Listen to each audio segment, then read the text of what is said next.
The 2011 St. Louis Cardinals' rise to baseball supremacy seemingly came out of nowhere. Freese hits it in the air to center. We will see you tomorrow night. Key injuries and uninspired play prompted many of even the loyalest of Cardinal fans to write off the Redbirds. The Cardinals, however, never stopped believing in themselves. I never think about not making the playoffs until we don't make the playoffs. I mean, until we're mathematically out of it, you know, you're not going to get that one by me. From March 31st to October 28th, the 2011 Cardinals played a Major League record 180 games. Over the next 60 minutes, then-manager Tony Larussa reflects on the key dates over that incredible 7-month span that impacted the Cardinals as they traveled an improbable path to baseball's promised land. What a team! What a ride! The Cardinals are world champs in 2011. As part of our Cardinals Legends series, we present Tony Larussa, Timeline to a Title.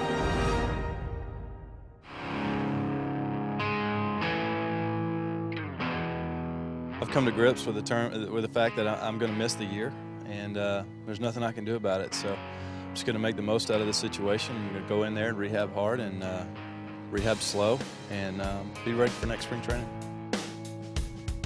Shock and disbelief, because he had just thrown against hitters, and prior to that he had thrown 3 bullpens, and we were all marveling at how hard he worked all winter, and he looked like he was ready to start the season. And the shockwaves throughout the team, did you have to say anything? What was your feeling of how they would respond?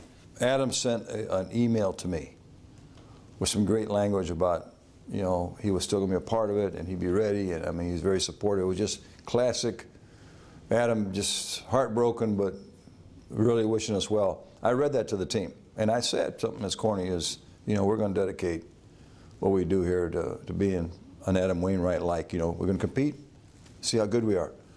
When the guys nodded and walked out to have the work, and I watched them work out, that was the very first indication. I said, you know, this club has got the guts to make this work. Now we'll see if we're good enough. Maben, fly ball, center, at the wall, and it's gone. This game is tied. It's hard to imagine where we ended up getting to through the first couple months when we, 9th inning win, gone. Shows another part of our club how tough they were to hang in. If you look back at that, did you guys hang with Franklin knowing that he's a good pitcher and that it would serve the team if he got himself back on track a little too long in hindsight, or would you have handled it differently looking back and knowing what you know now? Dave and I are paying attention. Derek, look, we're paying attention. First of all, as I said, that first missed save, that was a freak. Our defense cost him a couple. Now he's behind the 8 ball confidence-wise, and we thought we could resurrect him. The other part is who's going to take the ball, and I think, in my opinion, I know Dave shares this. The way we ended up with Jason Mott being so good late, if you'd have said too soon, hey, you're the guy, he could have blown up because he wasn't ready to do it. But you don't jeopardize games because you like and respect. If there was ever a better guy, he would have pitched. It's the first week of the season. I mean, you guys, I don't understand this. Now, you're going to tell me, who are you going to tell me? You're going to tell me that Yadier doesn't drive in big runs? You're going to tell me Albert can't hit? You're going to tell me the second baseman and shortstops haven't hit? David Freese, you don't think he's going to hit? You think Matt's going to hit? You think Kobe's going to hit? You think Berkman's going to hit? The answer is no to all those things? I mean, you get me, is that what you accomplish your goal? 3, 4 times you ask, so I get excited and get upset? I mean, that's not fair. It really isn't. You're always weighing as a coach or a manager. I mean, how realistic is what you're hearing as far as a criticism or an evaluation that this doesn't work?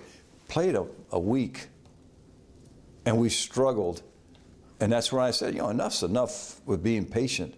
And I said, the guys are listening to this, and I'm going to say, oh, yeah, well, I don't think we're going to be able to hit this year. Well, that's not what I believe. So I said, And I went through the list of guys. You're going to tell me blah, blah, blah, which should have said to everybody, said, wait, just the first week, man. Into right. Berkman comes up firing. To the plate. He is safe.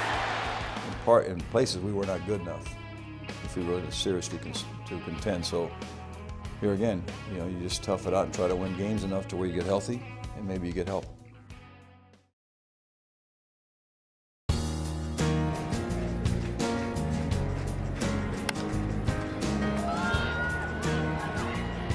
This should do it, and the Dodgers have a sweep. 9-4 our final today. Frustrating 3 ball games against Los Angeles. I would never discount human nature. It's a big part of what happens out here. These guys, it's like Albert's commercial. Nobody's a machine.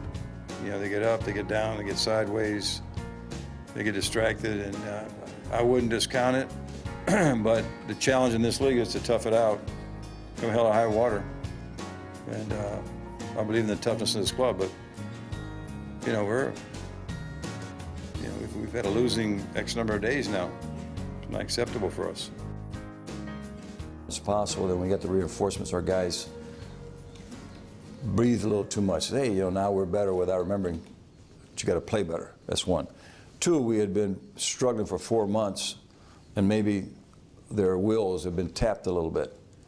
But the fact was that on paper we had a much stronger club and we were losing games. So the only message in that, it's one of those things that you can actually point to that day, getting swept. That was the lowest point. And it was the lowest point because we were running out of games and we were not playing better with a better team. So the only message that I had for them, and Carp delivered it for me, was that for the first 4 months, I can't tell how many scouts, other players, managers, coaches, come in and play us or call me and say, man, you guys are amazing, the way you guys have hung through all the toughness. And in 2 weeks, 2.5 weeks, we were mugging it all. I said, this is more about self-respect. We got to get back to where there's more urgency in how we play, and then at least you'll feel better. At that point, it wasn't talking about, we were going to play in October. It was talking about just giving us a chance to be in contention. So when things are going south, you make the moves, they're not getting better. Do you ever question yourself? Are you ever thinking, I'm not sure what buttons to push anymore? Did you ever question yourself during that stretch? No, no, I didn't question our staff. I didn't, maybe you wonder, there's a message that somebody better that could deliver better than I was delivering it, because we had lost a competitive edge. And if you want to make an excuse that we had been doing it too long, we got tired, or we had backed off, whatever it was, that's an excuse if you think about it. Yeah, I'm always checking. I'm the messenger, or they getting the message. I mean, that's something you check all the time. And it's the way we were going about it for the first time all year. It wasn't good enough, and we had to fix it, or we were going to, like I say, we're going to embarrass ourselves. Well, I wouldn't say we're unable to yet. We still got a month to play, so we could win every game in September and win this division, or they could lose every game in September and we could just sneak in somehow. But I never think about not making the playoffs until we don't make the playoffs. I mean, until we're mathematically out of it, you're not going to get that one by me. And a line drive right to Terrio. And there's hope alive for Cardinal Nation as Albert and company have the big day. They come in here and sweep the first place Brewers, who have a phenomenal home game record. They'll go on the road. The Cardinals come home and they have to maintain the winning pace. When we get to the last part of that, August, you recognize we're in trouble, and you think, if we don't do better, we got a chance to finish under 500. The Reds can pass us. That's the reality of what we're doing. Now, why is that true? If you look at our schedule, we had 2 series with the Brewers. We had a 4-gamer in Philadelphia. We're going to play Atlanta. We had some really good series against good winning teams. So we could get blitzed by those guys. That was the beginning of it. You figure, like, if you start playing better, what you're taught, and this is what you try to pass along. I don't think anything really important is accomplished unless you chase a big dream. And as long as a dream is possible, you chase it. And the fact is that if we could play better, and because we had 6 games or 9 games with Milwaukee, we had a shot at 1 or something. Here comes the winning run. It's Chambers, and the Cardinals win it. That ties for first with Game 7, anything else for significance, and the fact that I said, that's one for the crowd, for our fans. Without them, if they'd have been quiet and walking out on us, good chance we don't pull it off. 7.5 games out is a lot of games to pick up, but you do have the team you're chasing in for 3 games in your home park. At least everyone's on their feet enjoying this one. Ground ball, it's a base hit, it's fair. Down the right field line, the Cardinals are going to tie this game. There's a line drive to center field. It's deep enough to score the winning run for the Redbird. The Cardinals win game 1. Base hit up the middle, Molina. Berkman rounds third, and it's 4-0 Cardinals. There's a ball hit to right field. Corey Patterson puts it away, and Jason Mott closes it out. Yadier Molina drives it into right. Fair ball into the corner. 2 runs will score. Here comes Berkman. They'll wave him in, and he will score. The 3-2. Got him that time. It's for certain, and it's a win for St. Louis. It's not like this is the last week of the season and you win and you're in. I mean, we still are, you know, mathematically it's still a very daunting challenge. It's not, you know, we've made it, I think we've entered the realm of possibility, but we've just entered it. So as far as that goes, we know what we got to do. We got to keep winning games. You know, what I believe is that once the guys create that urgency, you know, you accept that pressure, then you get used to it. And that's one of the things that carried over to the Game 7. You know, if you decide that you're going to play like it's the last game of your life, that's the maximum pressure. And our guys handled it. The only thing that I would agree with what Lance said is, if all of a sudden you get close and you get distracted, what if we win? What if we lose? What if, and you just don't hang on to that simple thing about the urgency of competing to the best of your ability, that's a concern, but it didn't happen to us.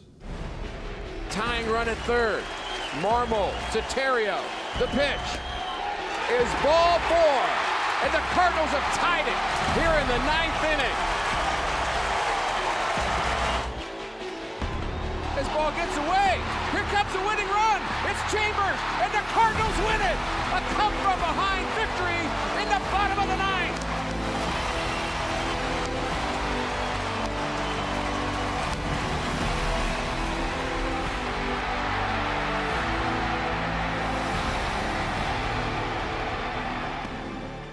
That was a real dangerous time. We're losing 1-0, and I'll never forget. We came to bat, and the fans were on their feet screaming. I went, whoa, and got our club attention. And we had this miracle rally against Marmol, who we didn't really get a hit anywhere. Just that ties for first with Game 7 or anything else for significance, and the fact that I said that's one for the crowd, for our fans. Without them, if they'd have been quiet and walking out on us, good chance we don't pull it off. The 1-2 from Carpenter. Ground ball back to Chris. He's got it. He flips to first, and the Cardinals have picked up a big win here in Houston. A shutout for Chris Carpenter, 11 strikeouts on the night. This is the fun you're supposed to have when you put on uniform, and I'm really... Yeah! All right, that's a Phillies base hit.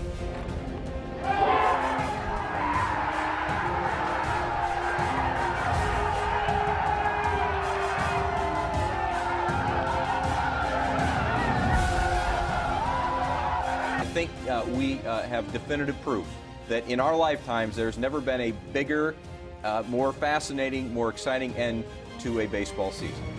Absolutely convinced if we could beat Houston that we would have a playoff game the next day.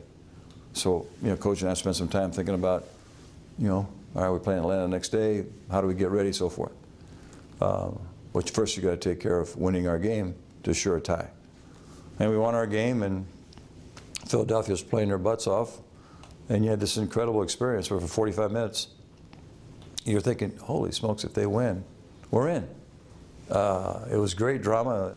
Club screaming when Philadelphia, moaning when Atlanta.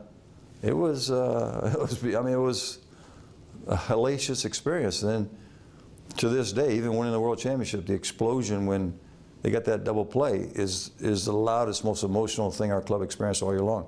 to win like that and be in, waiting 45 minutes for it to happen, storybook stuff.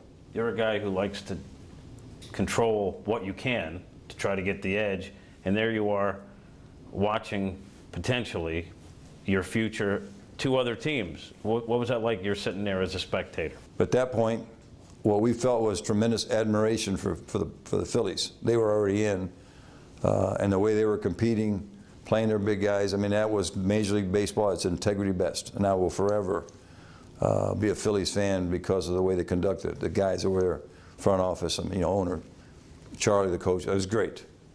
But you know, then you're allowed to spectate. You just sit there and you hope. It's like if we were fans.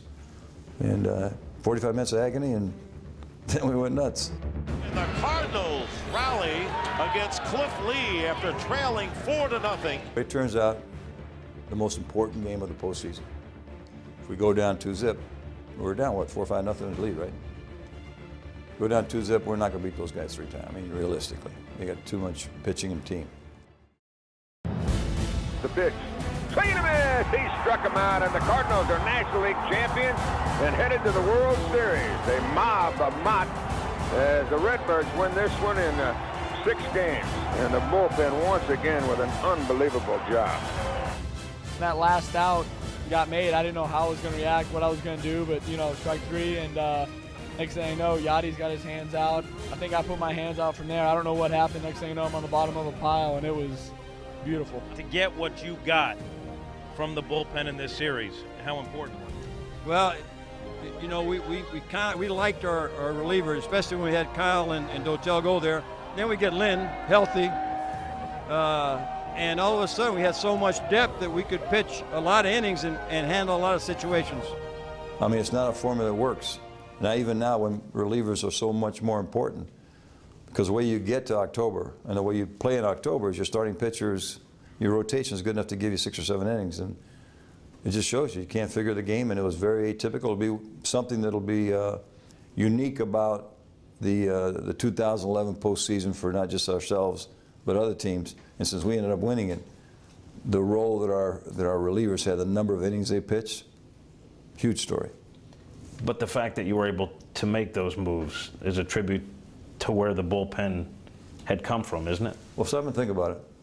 When you go to the bullpen in a game like that, the reason it's not going to work very often is because the starter's got to get you, say, 6 innings. So now the bullpen gets 9. That's fair.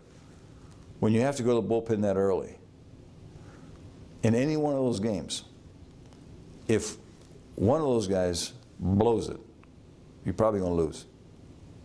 So that means that each of those games, yeah, maybe the guy gave 1 run, 2 runs, but nobody ever got mugged. That's a humongous story about how we were able to play in October. Those relievers pitched incredibly beyond the normal, 9, 8, 7, 6 outs. It was, I mean, they deserve as much credit as you can possibly give them. And Zepchinski is coming out.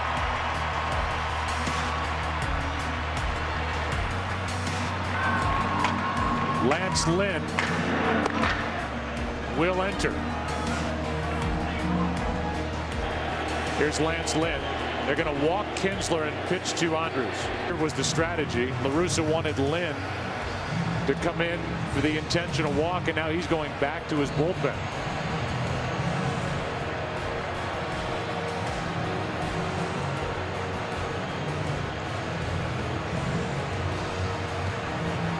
Whoever's coming in out from behind that wall, and it's Mott, wasn't ready.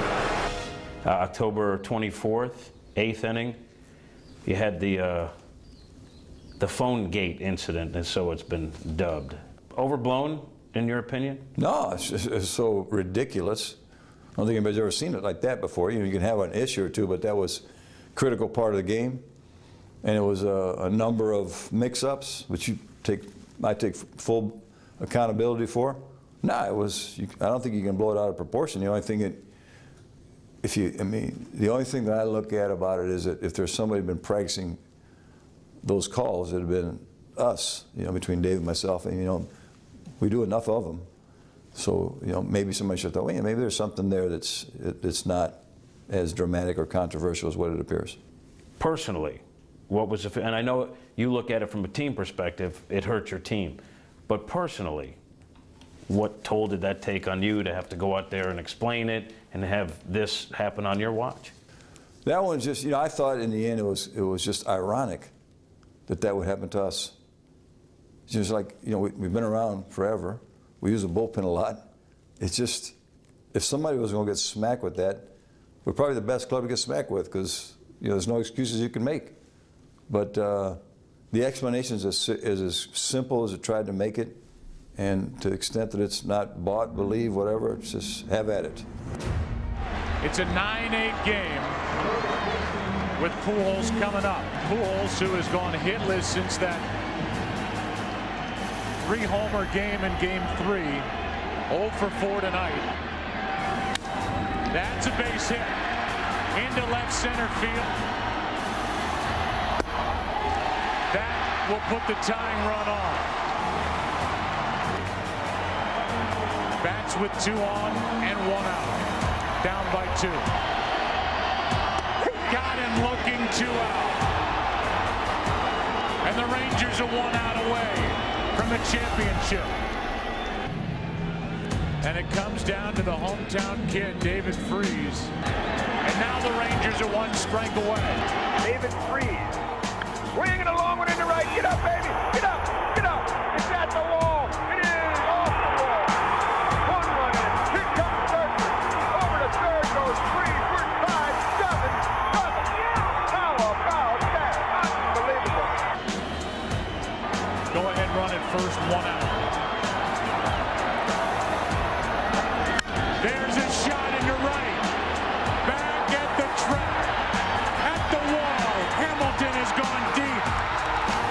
And it's 9-7 Texas here in the 10th. Descalso is on to start the inning. The 0-1. Little fly ball into left. That ball is going to drop for a hit. And it's 2 on with nobody out here in the bottom of the 10th. Left side, coming to the plate, Descalso. It's a 9-8 game. In the air to right center. This game is tied. Going to third is Pujols, and it's 9-9. This is already a classic. On its way. Swing and a high drive to center field.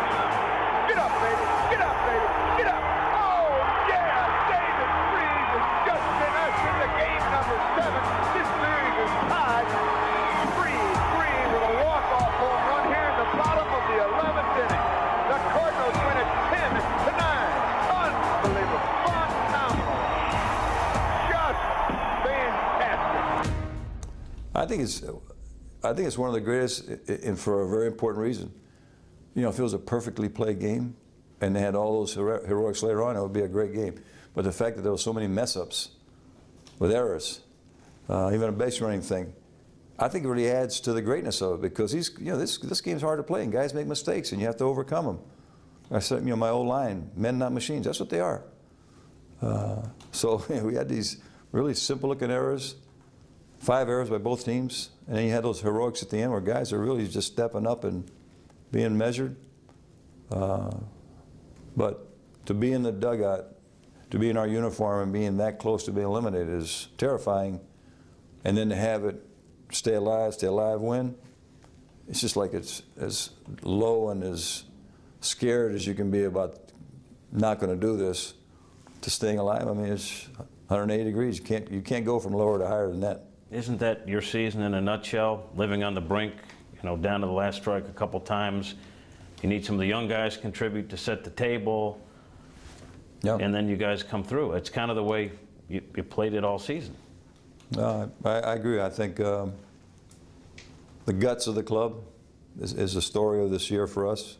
It was not an easy year, and I think that was a really dramatic example. The only thing that could have made that better was Game 7, when you could have actually said we won the World Series. We still had to win. It's like the U.S. hockey team, you know, when they beat the Russians. you know, if they come back and lose to Finland, it's not as good a story, but so we had the good story. In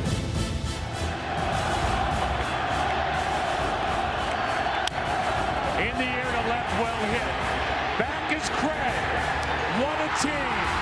What a ride. The Cardinals are world champs in 2011.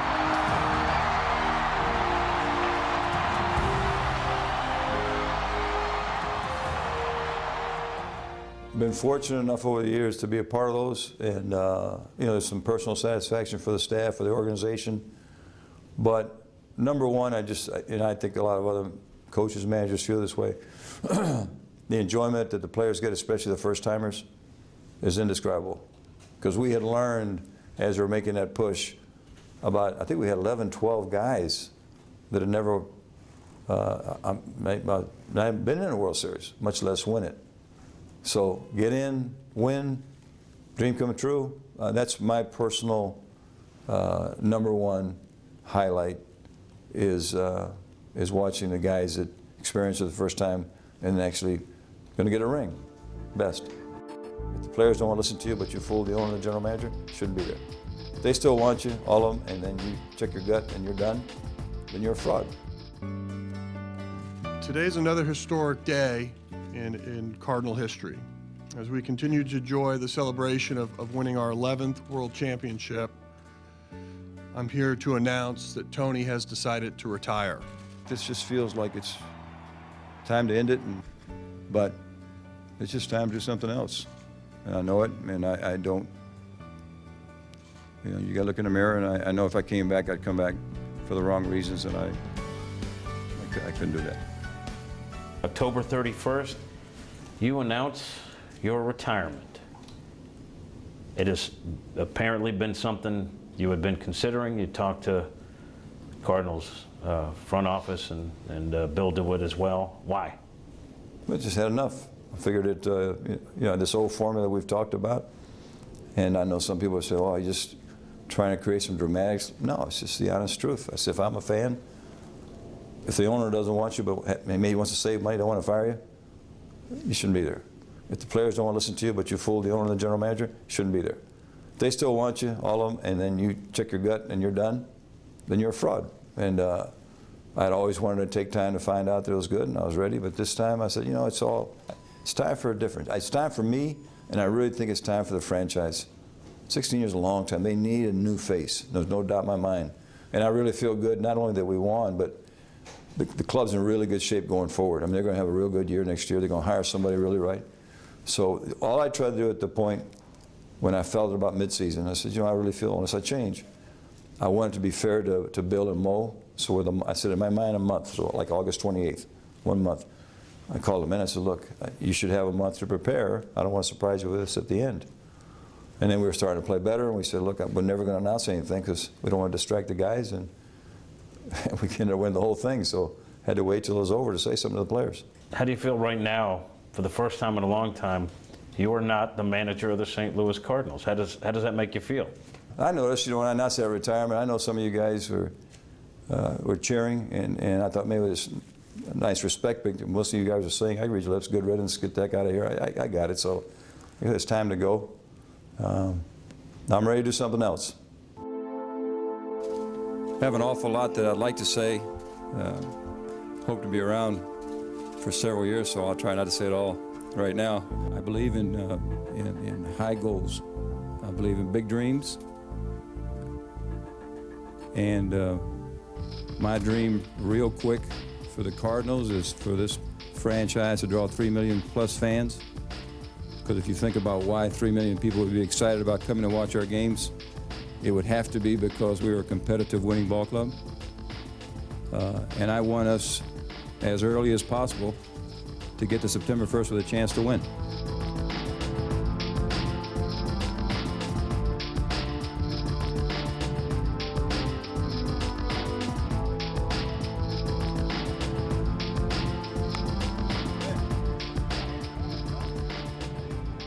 Last date, April 4th, 2012, opening day of the upcoming season. Where will you be? I don't know. I have no idea. That's the excitement. But I will not be sitting around tending my garden, playing golf. I'll be working at something. Baseball. Well, I hope so, but if the phone doesn't ring with anything legitimate, then I keep telling you, bookstore. It's not a bad idea.